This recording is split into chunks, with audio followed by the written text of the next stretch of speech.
अस्सलाम वालेकुम दोस्तों, जीनियस सिंध में तव्हांखे ख़ुशि आमदीद चवां थो। दोस्तों, जेकॾहिं आउं अव्हां जे साम्हूं जीनियस लफ़्ज़ रखां ऐं अव्हांखे चवां त कंहिं शख़्सियत जे बारे में सोचियो त उमेद आहे तव्हां आइंस्टाइन जे बारे में लाज़मी सोचींदा। हिन जी डेट ऑफ बर्थ 14 मार्च हुई ऐं हाणे इन 14 मार्च खे जीनियस डे जे नाले सां सेलिब्रेट कयो वेंदो आहे। पर हिन वीडियो में असां अव्हांखे आइंस्टाइन जी कुझु अहिड़ियुनि ॻाल्हियुनि जो ज़िक्र कंदासीं जेको कंहिं सिलेबस में न हूंदो। असां सां गॾु हुजो, अचो त शुरू था करियूं। अव्हांजो फेवरेट साइंसदान केरु आहे? कमेंट सेक्शन में तव्हां पंहिंजी फेवरेट साइंसदान ॿुधाए था सघो। पर आइंस्टाइन जो फेवरेट साइंसदान केरु हो, इहो तव्हांखे असीं था ॿुधायूं। आइंस्टाइन जो फेवरेट साइंसदान हो गैलीलियो गैलीली। जी हाँ, गैलीलियो गैलीली आइंस्टाइन जो फेवरेट साइंसदान हो। आइंस्टाइन जी ज़ाल खां पुछियो वियो त आइंस्टाइन जी थ्योरी खे तव्हां सम्झी सघो था? आइंस्टाइन जी ज़ाल जवाबु ॾिनो, जी न, मां आइंस्टाइन जी कंहिं बि थ्योरी खे सम्झी नथी सघां, पर आइंस्टाइन ख़ुदि खे सम्झी सघां थी। हू हिकु हसास क़िस्म जो माण्हू आहे।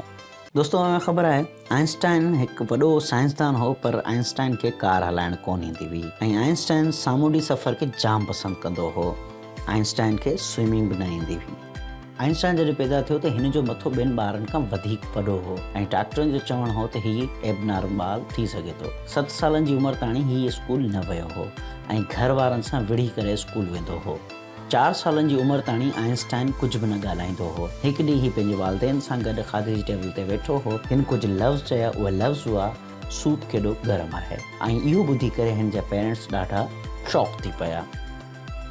स्कूल में मास्तरनि चई छॾियो हो त हीउ छोकिरो ज़िंदगी में कॾहिं बि कुझु नथो करे सघे, हीउ पहिरें नंबर जो ॾढ ऐं टफर छोकिरो आहे। पर इहो ई छोकिरो दुनिया जो वॾे में वॾो साइंसदान थी वियो।